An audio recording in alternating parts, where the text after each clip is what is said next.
آج ہم ڈسکس کریں گے انٹرمیڈیٹ لیول کا اور میٹرک لیول یا انٹرمیڈیٹ لیول، لیکن موسٹلی انٹرمیڈیٹ لیول میں ایک ایسے ہم سے پوچھا جاتا ہے اردو میں، معاشرتی برائیاں اور ان کا حل، ایک یہ امپورٹنٹ ایسے، اور آج ہم اس کو ڈسکس کریں گے کہ کس طرح ہم اس ایسے کا بیسٹ مٹیریل اپنے بورڈ ایگزام میں یا اپنے کسی بھی کالج کے ایگزام میں لکھ سکتے ہیں اور اچھے مارکس گین کر سکتے ہیں۔ تو اسٹارٹ کرتے ہیں۔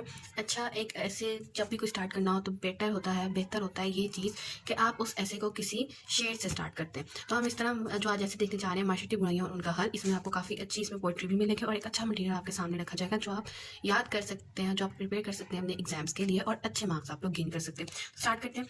چلتے پھرتے ہوئے مردوں سے ملاقاتیں ہیں، زندگی کشف و کرامت نظر آتی ہے۔ سماج یا معاشرہ وہ جگہ ہے جہاں کڑائے عرض پر لوگ خاص فکر زندگی کے مطابق زندگی بسر کرتے ہیں۔ کسی بھی معاشرے کی تشکیل میں 4 چیزیں بہت اثر کرتی ہیں: وسائل، اجتماعی نظام فکر، جغرافیائی حالات اور رسم و رواج وغیرہ، لیکن ان میں مرکزی حیثیت نظام فکر کی ہے اور اسی کے تحت برائیاں جنم لیتی ہیں۔ کسی شاعر نے بھی کیا خوب کہا ہے: جاری ہے ازل سے یہی قانون الہی، اعمال بگڑتے ہیں تو آتی ہے تباہی۔ اور کوئی ایسا عمل جو ہمارے معاشرے میں ہو اور ہمارے نظام فکر کے مطابق نہ ہو تو اس کو برائی سمجھا جاتا ہے۔ یہ برائیاں معاشرے میں تیزی سے پھیلتی ہیں۔ اللہ نے انسانی تخلیق کا مقصد یوں فرمایا: لَقَدْ خَلَقْنَا الْإِنسَانَ فِي أَحْسَنِ تَقْوِيمٍ۔ ترجمہ: ہم نے انسان کو احسان تقویم بنا کر پیدا کیا۔ یہ برائیاں معاشرے میں بگاڑ کا اہم ذریعہ ہوتی ہیں اور معاشرہ تباہی کا شکار ہو جاتا ہے۔ اب انسان ہی اصل میں انسان نہ رہا اور اس نے ایسی برائیوں کو جنم دیا کہ انسانیت کا مقصد بھی بدل گیا۔ کسی دانا کا کیا خوب قول ہے: میں دن کے اجالے میں چراغ لے کر انسان ڈھونڈنے نکلا لیکن کوئی انسان نہ ملا۔ خود غرضی ہمارے سماجی برائیوں کی جڑ ہے۔ انسان جب دنیا کی مسافتوں پر گامزن ہو تو اس کی راہ میں حائل رکاوٹ خود غرضی ہے۔ انسان اتنا خود غرض ہو گیا ہے کہ اس کو اپنے علاوہ کچھ نظر نہیں آتا۔ آدمی کو کھائے چلے جاتا ہے۔ کچھ تو تحقیق کرو اس نئی بیماری پر۔ تمام مخلوق اللہ کا کنبہ ہے اور ہمارا مقصد بھی یہی ہے کہ تمام مخلوق کی بھلائی کریں اور کسی کو تکلیف نہ دیں اور ہر کسی کے ساتھ بھلائی کی کوشش کریں۔ یہی ہے عبادت، یہی ہے دین و ایمان کہ کام آئی دنیا میں انسان کے انسان۔ دوسری اہم بیماری جو ہمارے معاشرے میں نہایت زیادہ ہے وہ ہے جہالت۔ پہلے ایک اہم معاشرتی برائی جو ہم نے ڈسکس کی ہے وہ ہے خود غرضی۔ دوسری جو ہم ڈسکس کرنے جا رہے ہیں وہ ہے جہالت۔ دوسری اہم برائی جو ہمارے معاشرے میں نہایت زیادہ ہے وہ جہالت ہے کہ ہمارا معاشرہ برائیوں میں گھرا ہوا ہے۔ وہ جہالت کی وجہ سے ہے اور وہ کچھ نہیں جانتا اور جہالت سے کام لیتے ہوئے کرتا ہے۔ جیسے حدیث مبارک میں بھی ہے: علم حاصل کرنا ہر مسلمان مرد اور عورت پر فرض ہے۔ بس اس کے علاوہ بھی آپ صلی اللہ علیہ وسلم نے یہ ہمیشہ دعا فرمائی: اے پالنے والے، اے ہمارے رب، میرے علم میں اضافہ فرما۔ اور ہم اس دنیا میں آ کر اپنا اصل مقصد بھی بھول چکے ہیں اور ہمارا اصل مقصد تعلیم حاصل کرنا، آخرت کو سنوارنا اور ہمارے آباء و اجداد نے کیا کیا اور وہ کامیاب کس طرح سے ہوئے۔ گواہ دی ہم نے جو اسلاف سے میراث پائی تھی، سوریا سے زمین پر آسمان نے ہم کو دے مارا۔ آج کل انسانوں نے انسان کو نہیں سمجھا اور اس کے صاف ظاہر ہوتا ہے کہ انسانیت نہیں بچی۔ وہ خود انسان ہو کر انسان کو قتل کرتا چلا ہے اور انصاف سے کام نہیں لیتا اور ظلم سے کام لیتا ہے اور انسانوں کو ہی تنگ کرتا ہے اور چاہتا ہے کہ خود سب لے لے اور دنیا کو نظر بھی نہ آئے۔ مقید کر دیا سانپوں کو یہ کہہ کر سپیروں نے کہ انسانوں کو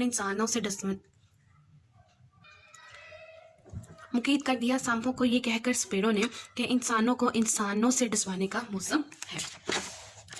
ایک اور معاشرتی برائی ہم اس مضمون میں ڈسکس کر سکتے ہیں وہ ہے ناانصافی۔ پھر جو برائی جنم لیتی ہے وہ ناانصافی ہے۔ جہالت کی وجہ سے جو برائی جنم لے گی وہ ہے ناانصافی۔ ناانصافی بہت سی برائیوں کو جنم دیتی ہے۔ جو ہمارا امیر طبقہ ہے وہ غریبوں کے ساتھ انصاف نہیں کرتا۔ ان برائیوں کے پھیلنے کا سب سے اہم مقصد ناانصافی ہے۔ قرآن مجید میں بھی ارشاد ہوتا ہے: عدل و انصاف سے کام لو، چاہے اس میں تمہارے عزیز و اقارب کا نقصان ہی کیوں نہ ہو۔ چاہے آپ کے کسی عزیز کا نقصان ہو، چاہے آپ کے اپنے کسی قریبی کا نقصان ہو رہا ہو، انصاف کرتے ہوئے تب بھی ہمیں انصاف سے گریز نہیں کرنا چاہیے۔ اور ہمارے معاشرے میں کیا ہوتا ہے کہ اپنے کسی کا نقصان نہ ہو، چاہے کسی غریب کا یا کسی مظلوم انسان کا نقصان ہو جائے، اپنے کسی رشتہ دار کا، اپنے کسی عزیز و اقارب کا نقصان نہیں ہونے دینا، جو کہ ایک سب سے بڑی غلطی ہے۔ ایک اور معاشرتی برائی جو ہمارے معاشرے میں بہت تیزی سے پھیلتی جا رہی ہے وہ ہے ناانصافی سے جو برائی جنم لے گی وہ ہے ظلم۔ کوئی لالچ سے بھی حاصل کرنے کے لیے کیا جائے وہ ظلم کے لیے کی ایک ابتدا ہوتی ہے، ظلم کی تیاری کی جا رہی ہوتی ہے۔ حضرت علی کا بھی ارشاد ہے: حکومت کفر کی بنیاد پر قائم رہ سکتی ہے لیکن ظلم کی بنیاد پر کبھی بھی حکومت قائم نہیں رہ سکتی۔ اور کسی شاعر نے بھی کیا خوب کہا ہے، علامہ اقبال ہے ہمارے شاعر: تو قادر و عادل ہے مگر تیرے جہاں میں ہے تلخ بہت بندہ ہے مزدور کے اوقات۔ ناانصافی سے اب ایک اور ہمارے پاس معاشرتی برائی جو جنم لے گی وہ ہے ناانصافی سے رشوت ثانی عصر حاضر میں سب سے بڑی معاشرتی برائی بن کر سامنے آئی، جس نے تمام محکموں کو اپاہج بنا کر رکھا اور 18 کروڑ انسان فائلوں تلے سسکتے رہ گئے۔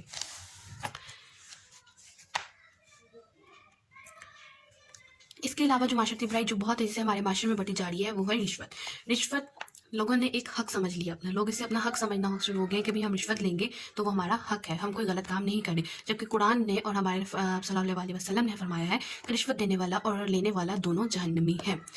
آج کے معاشرے میں رشوت کا سکہ رائج ہے۔ اس وعید کے باوجود حقیقت یہ ہے کہ رشوت کے بغیر نوکری ملنا ناممکن ہے، کیونکہ آج کل ہم اپنے ارد گرد بہت آسانی سے دیکھ سکتے ہیں کہ رشوت لے کر آؤ اور نوکری پہ لگ جاؤ۔ ہر طرف سفارشوں کا حال ہے، سرنگوں ترقی و کمال، پاک سرزمین میں حلال رشوتوں وزارتوں کا مال۔ آج حالت یہ ہے کہ سرکاری محکمے تو رشوت کے اڈے بنائے جا رہے ہیں، معمولی سے معمولی کام بھی تک نہیں پہنچتا۔ کلرکوں سے آگے بھی ہیں افسر کتنے جو بے انتہا صاحب غور بھی ہیں، ابھی چند میزوں سے گزری ہے فائل، مقامات آہو فغاں اور بھی ہے۔ رشوت کے بعد جو ایک معاشرتی برائی ہے وہ ہے سفارش۔ جس کے پاس سفارش ہوگی اس کا بڑا سا بڑا کام بھی ہو جائے گا، جس کے پاس سفارش نہیں ہوگی اس کے پاس چھوٹا ہے، اس کا ایک چھوٹا سا کام بھی جو ہے ہمارے پاس ہم نہیں کر سکتے۔ رشوت نہیں ہے تو سفارش، اور اگر سفارش نہیں ہے تو پھر رشوت۔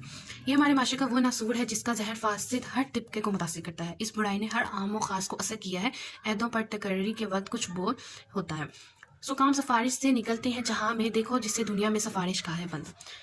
یہ برائی انسان کو دل و دماغ میں حاوی ہو جاتی ہے، انسان اس خرابی کا بہت شکار کرتا ہے اور اس نے زہریلے سانپوں کی صورت اختیار کر لی ہے۔ آپ صلی اللہ علیہ وسلم نے فرمایا ہر قوم کا ایک فتنہ ہے اور میری قوم کا فتنہ مال ہے۔ یہ فتنہ دوسری خرابیوں کا باعث ہے، ڈاکہ زنی، تخریب کاری اور مکانوں میں ان مکینوں میں اپنی برائیوں میں امیر لوگوں کی غریب پر ظلم اور اس کا احساس نہ کرنا شامل ہے۔ امارت کا نشہ لوگوں پر اس قدر سوار ہو چکا ہے کہ وہ ان برائیوں کو سر انجام دیتے ہوئے ذرا بھی پشیمان نہیں ہوتے ہیں۔ دولت کے اس نشے کو صرف موت ہی اتار سکتی ہے۔ زندگی تو امیر لوگوں کی مسیحتوں پر بھاگ سکتی ہے، نشہ دولت کا وہ نشہ ہے جسے موت ہی صرف اتار سکتی ہے۔ اس کے بعد ہمارے معاشرے کی سب سے اہم برائی منشیات کا استعمال ہے۔ منشیات کا استعمال ہمارے معاشرے کو دیمک کی طرح کھوکھلا کر رہی ہے۔ نشے سے انسانی صلاحیتیں زنگ آلود ہو رہی ہیں، نشہ عقل کو علیل کرتا جا رہا ہے۔ سانپ کے کاٹے سے بچ جاتا ہے انسان بیشتر، نشے کا ڈنگ کھا کر لیکن بچ نہیں سکتا بشر۔ اس لعنت کے پھیلاؤ والدین کی امیدوں کے چراغ گل ہوتے جا رہے ہیں، اور وہ نوجوان جو والدین کی امیدوں کا سہارا ہوتے ہیں ان کی عزت خراب کرتے ہیں۔ دیکھتے ہی دیکھتے رنگین جوانی لٹ گئی، کیا جوانی کا ہے رونا، زندگانی ہی لٹ گئی۔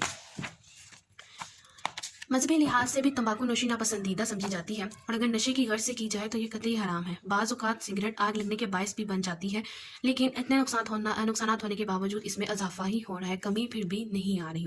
ساری دنیا اس سے مصیبت کہتی ہے، سگریٹ نوشی پھر بھی جاری رہتی ہے۔ اور یہ منشیات اور نشہ ہمیں انہوں نے بتایا جن کو ہم بہت اچھا سمجھتے تھے۔ انگریزوں نے ان چیزوں کو فروغ دیا اور ہم نے ان کو مانا۔ اٹھا کر پھینک تو باہر گلی میں، نئی تہذیب کے انڈے ہیں گندے۔ اس کے علاوہ جو ایک اہم معاشرتی برائی ہے جو ہمارے معاشرے میں تیزی سے پھیلتی جا رہی ہے اور ہمارے معاشرے کا حصہ بنتی جا رہی ہے، وہ ہے مفلسی۔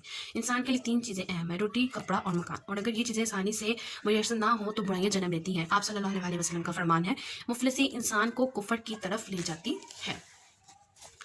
جب انسان کی بنیادی ضروریات ہی نہ پوری ہوں اور بھوک اور افلاس کا شکار ہو، معاشرے میں بے روزگاری عام ہو، تو ایسا معاشرہ مختلف نوعیت کی برائیوں میں مبتلا ہو جاتا ہے۔ باعث رسوائی عالم ولی مفلسی ہے، مفلسی ہے، مفلسی۔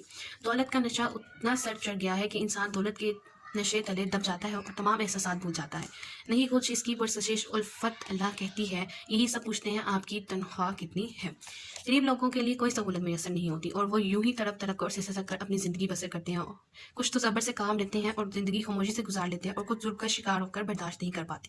یہ شاہراہوں پر رنگین ساڑیوں کی جھلک، یہ جھونپڑوں میں غریبوں کے بے کفن لاشیں۔ اس کے علاوہ ایک اہم معاشرتی برائی جو ہے وہ ہے گدا گری۔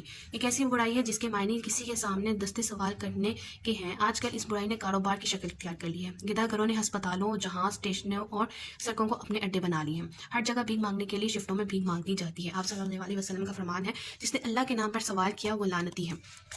گدا گری عوام کو بہت نقصان پہنچاتی ہے اور یہ ایک اچھے خاصے انسان کے کام کرنے کی صلاحیت کو کم کرتی ہے۔ گدا گری جیسی برائی کا خاتمہ کرنے کے لیے لوگوں کو روزگار فراہم کرنا ہوگا۔ خزانے جو بھی ملتے ہیں لوٹا دے اس طرح ساکی، کسی کو ہاتھ پھیلانے کی حاجت نہ ہو ساکی۔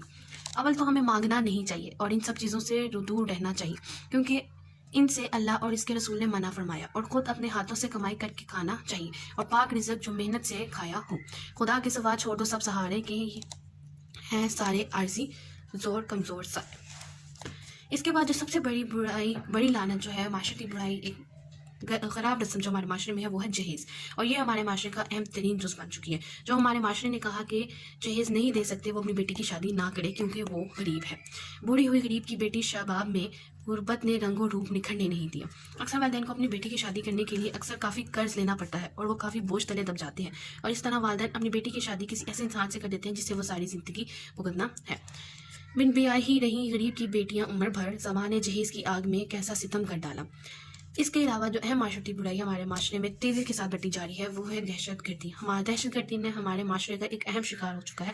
ہمارا معاشرہ دہشت گردی کا تیزی سے شکار ہوتا جا رہا ہے، جو اصل میں فرقہ بندی کی وجہ سے ہے۔ رنگ اور نسل کی بنا پر لوگوں میں فرق آتا ہے، اس طرح لوگوں میں دشمنی کا آغاز ہوتا ہے اور غلط کام جنم لیتے ہیں۔ فرقہ بندی ہے کہیں اور کہیں ذاتیں ہیں، کیا زمانے میں نپنے کی یہی باتیں ہیں؟ اس کے علاوہ فرقہ پرستی سے اقبال نے بھی ہمیں منع فرمایا ہے، بتانے رنگ و بو خون کو توڑ کر ملت میں گم ہو جا، نہ تو رانی رہی باقی، نہ ایرانی نہ افغانی۔ غیبت اور چغل خوری ایک معاشرتی برائی بن چکی ہے، ہمیں اس پر بھی غور و فکر کرنا چاہیے اور اس سے دور رہنا چاہیے کیونکہ یہ ایک بہت بری عادت ہے۔